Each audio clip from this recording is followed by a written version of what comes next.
Eu sou o contador de histórias do canal Soneca Literária. Estou aqui para acompanhar o seu descanso.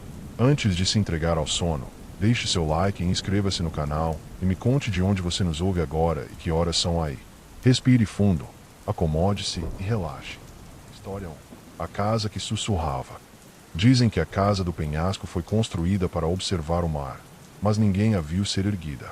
Ela simplesmente apareceu, branca e quieta, no alto das pedras, como se tivesse brotado do nevoeiro. Clara chegou a vales de névoa numa tarde cinzenta, fugindo de lembranças que preferia não nomear. Trazia uma mala pequena, um caderno e o desejo de recomeçar.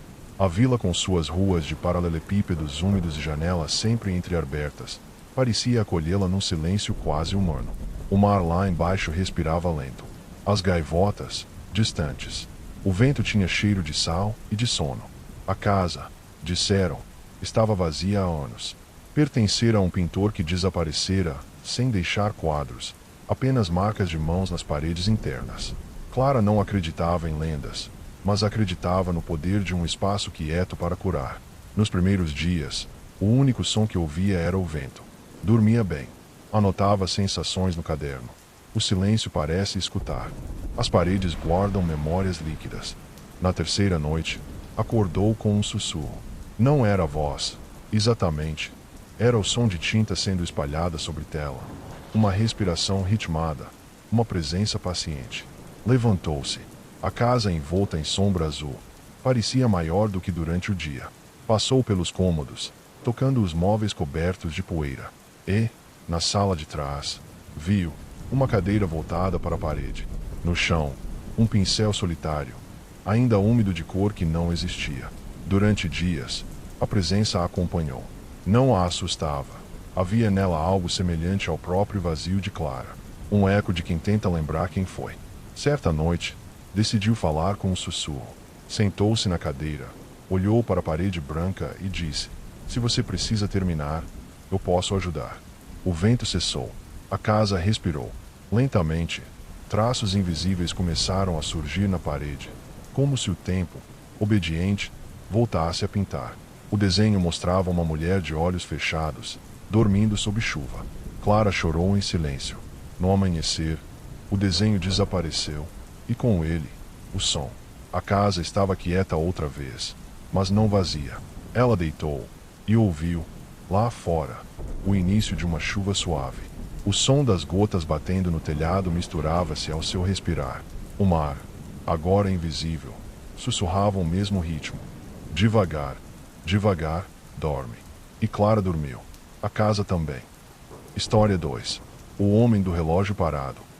Na praça central de Vale de Névoa havia um relógio antigo, sem ponteiros. Diziam que parara na hora exata em que o primeiro morador da vila sonhou com o próprio fim. Ninguém o consertava. Parecia correto que o tempo ali ficasse suspenso.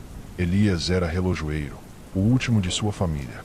Vivia em uma oficina estreita, com cheiro de metal e madeira molhada. Desde a morte da esposa, passava os dias ajustando engrenagens que ninguém mais usava, apenas para ouvir o tic-tac que o mantinha acordado. Mas, à noite, o som dos relógios mudava.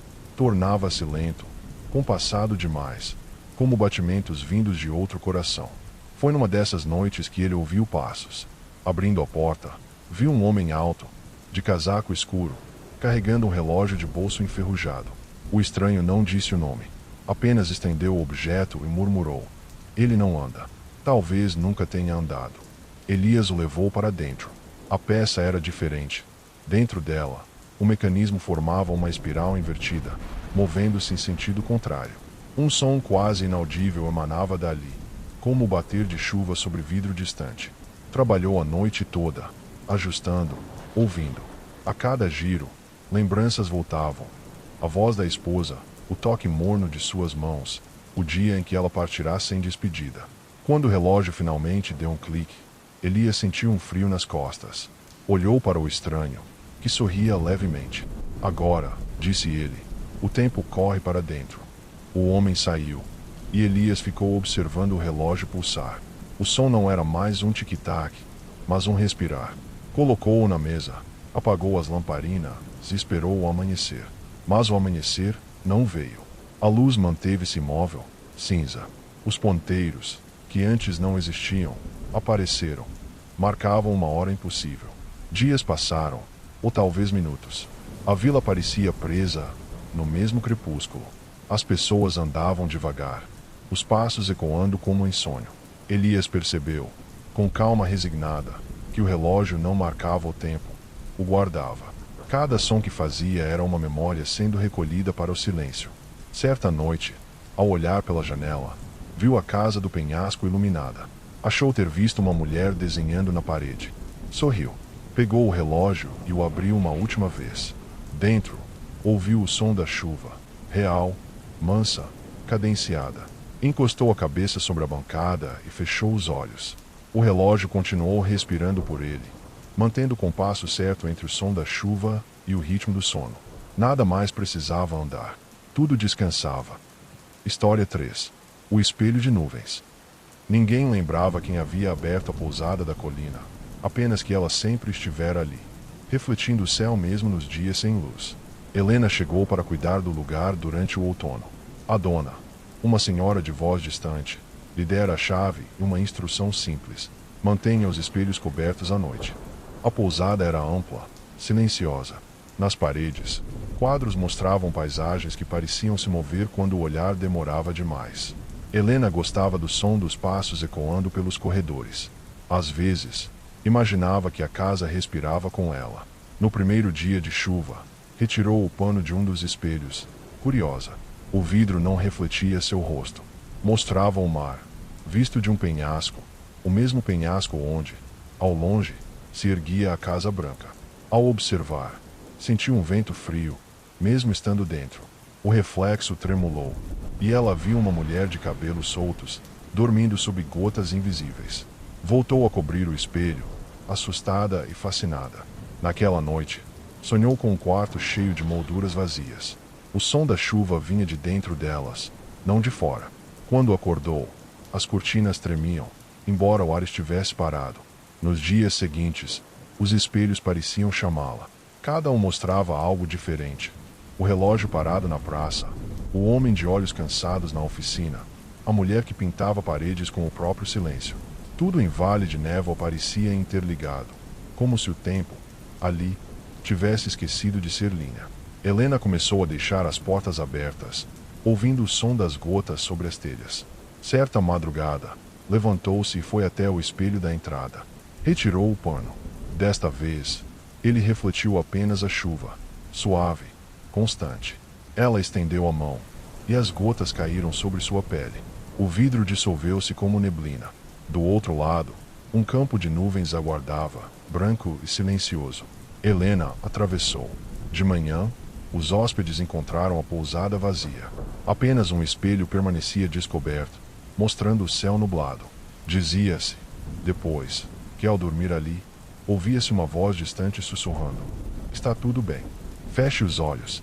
A chuva continua, e o som das gotas embalava o sono dos viajantes, como se Helena o chamasse do outro lado do reflexo. História 4. O Jardim dos Relógios.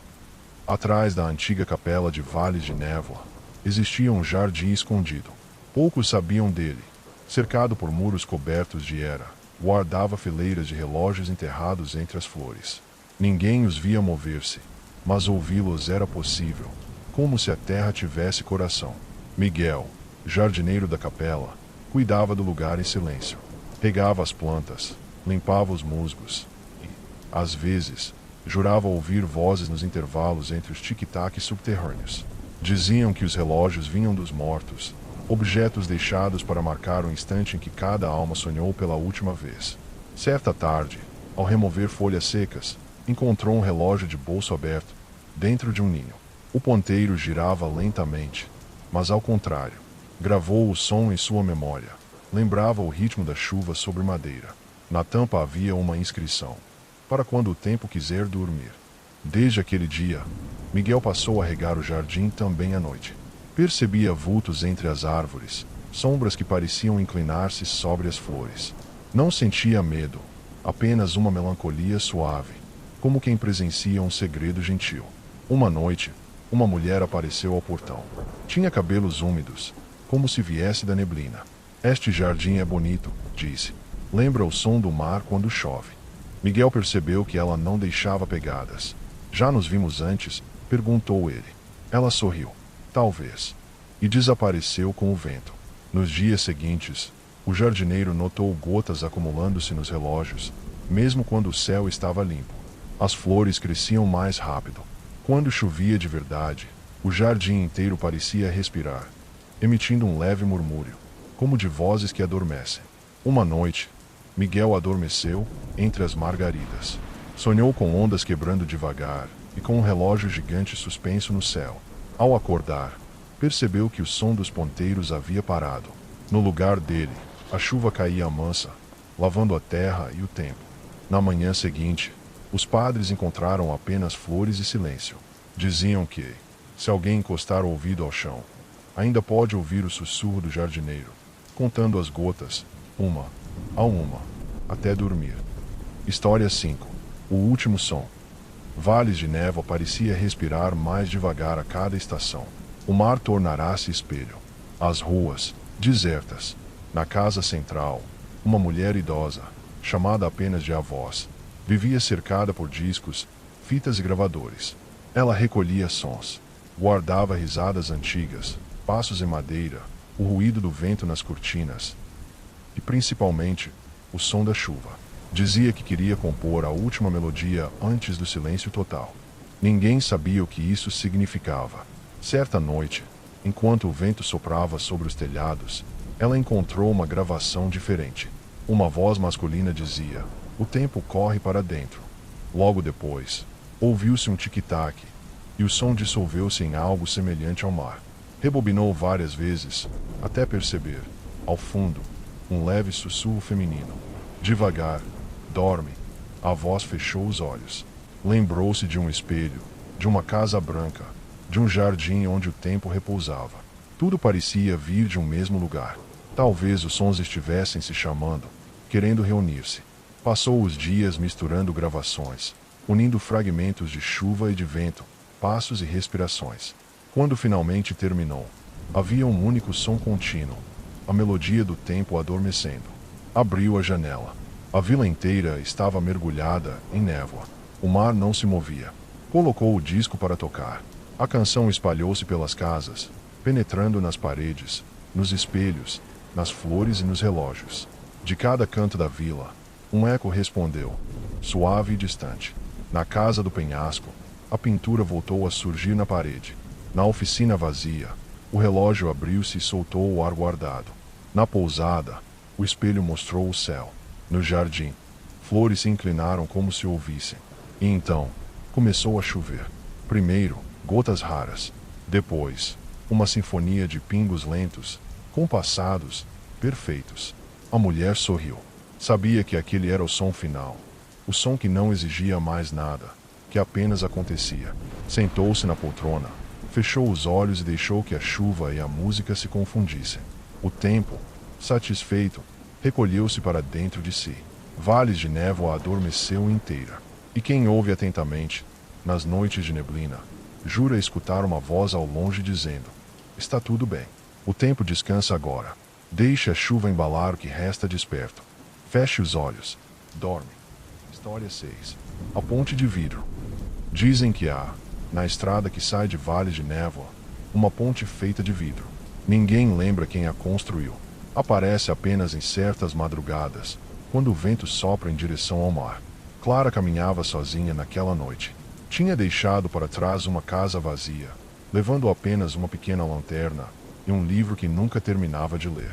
O silêncio era espesso, e a névoa cobria tudo como um lençol. A ponte surgiu diante dela, transparente, quase invisível. Por baixo, o rio refletia o céu cinzento. Ao pisar, Clara ouviu um som, como vidro rachando, mas o chão permaneceu firme. No meio do caminho, ela viu alguém do outro lado. Parecia uma mulher, mas o rosto era apenas sombra. "Está voltando?" perguntou a figura, num tom calmo, quase maternal. Clara hesitou. "Não sei. Estou apenas andando. A ponte leva aonde o tempo já dormiu", respondeu a voz. A cada passo, as gotas da névoa tornavam-se chuva. Clara olhou para trás e não viu mais o início da ponte. Somente o rio e a névoa. A mulher estendeu a mão. Clara se aproximou. O vidro brilhou sob seus pés. Por um instante, viu refletidos no chão rostos que pareciam dormir. O jardineiro, a mulher do espelho, o homem do relógio. Todos imóveis, tranquilos. Quando chegou ao final, não havia ninguém. Apenas uma cabana pequena, iluminada. Dentro dela, uma xícara de chá fumegava sobre uma mesa. Clara sentou-se. Do teto pingavam gotas ritmadas. Havia um bilhete sobre a mesa. O som que te guiou é o mesmo que te guarda. Descansa. A chuva continuará por ti. Ela fechou os olhos e ouviu o vidro dissolver-se, transformando-se em água. O som do rio tornou-se brando e infinito, embalando o sono. História 7. O farol das horas. O farol de névoa ficava na extremidade do penhasco, onde o mar parecia feito de fumaça. Já não guiava navios, guiava sonhos. Henrique, o novo guardião, chegará em uma manhã sem sol. Disseram-lhe que o farol acendia sozinho à noite, mesmo sem energia. É o tempo lembrando que existe, explicou o velho pescador. E quem o ouve demais, começa a ver as coisas que o tempo escondeu. Durante semanas, Henrique apenas observou as ondas e o céu. Mas, certa madrugada, o farol brilhou antes da hora. A luz girava lenta, quase cansada, e emitia um som grave, como se respirasse. Ele subiu a escada. Lá em cima, a lâmpada não queimava, pulsava, viva. Ao encostar nela, viu imagens no ar. Uma ponte, uma mulher caminhando, uma casa branca ao longe, tudo envolto em chuva. Quando a luz cessou, ouviu passos atrás dele. Virou-se. Uma voz, suave, disse: "A ponte está de volta." Mas não havia ninguém. Nos dias seguintes, o farol começou a acender durante a tarde. O som das ondas misturava-se ao tic-tac invisível de um relógio. Henrique entendeu que o farol não avisava sobre o mar, e sim sobre o sono. Anunciava quando era hora de descansar. Na última noite, sentou-se no alto, observando o horizonte. A luz girava devagar, iluminando a chuva que caía como cortina. Henrique fechou os olhos, e o som das ondas tornou-se o mesmo som da respiração. Quando o farol apagou, o mar permaneceu calmo. Quem passa por lá jura ver, às vezes, uma luz se acender sozinha, apenas para marcar o momento exato em que o sonho começa. História 8. O trem das 2h40. No antigo mapa de vales de névoa há uma linha férrea que termina em nada. Mas, às 2h40 de cada madrugada, um trem passa por lá. Beatriz ouviu falar dele quando criança. Diziam que não levava passageiros vivos, mas memórias cansadas de andar. Certa noite, incapaz de dormir, saiu até os trilhos. A chuva fina fazia o chão brilhar. Quando o relógio marcou 2h40, ouviu o som distante de metal. O trem surgiu da névoa, vagaroso, brilhando por dentro. Beatriz subiu, sem pensar. No interior, os bancos estavam ocupados por pessoas que dormiam de olhos abertos. Cada uma segurava um objeto: uma flor seca, um espelho quebrado, um relógio parado. O maquinista a cumprimentou com um gesto. "Para onde ele vai?" perguntou ela. "Para o tempo depois do tempo", respondeu ele. As janelas mostravam paisagens que mudavam suavemente. O mar, o farol, um jardim coberto de chuva. Tudo conhecido, mas distante. Beatriz sentou-se e encostou a cabeça no vidro. O trem avançava em silêncio. Quando parou, ela estava de volta à estação, mas a chuva era mais leve, e o céu, mais claro. O relógio da torre marcava 2h40, ainda. Beatriz sorriu. Talvez o trem não a tivesse levado a outro lugar, apenas ao início do sono. E o som das rodas desapareceu devagar, como um coração adormecendo. História 9. O quarto esquecido. A casa da família Salgueiro tinha muitos cômodos, mas um deles permanecia trancado. Ninguém sabia onde ficava a chave.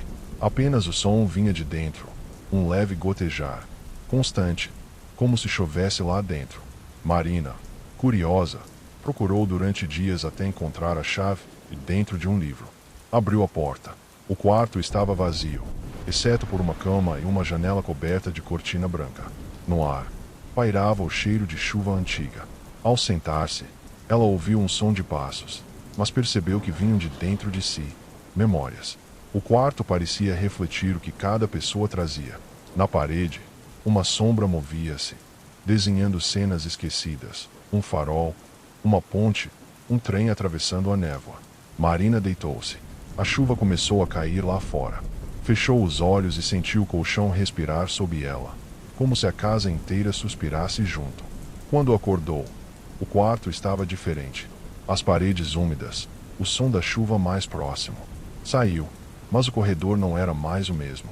Tudo parecia envolto em um sonho lento, pacífico. Ela nunca mais encontrou a porta.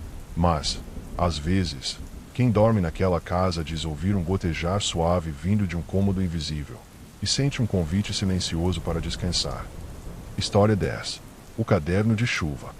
Entre os objetos deixados pela voz, a mulher que guardava sons, havia um caderno azul, encontrado dentro de uma caixa de vidro.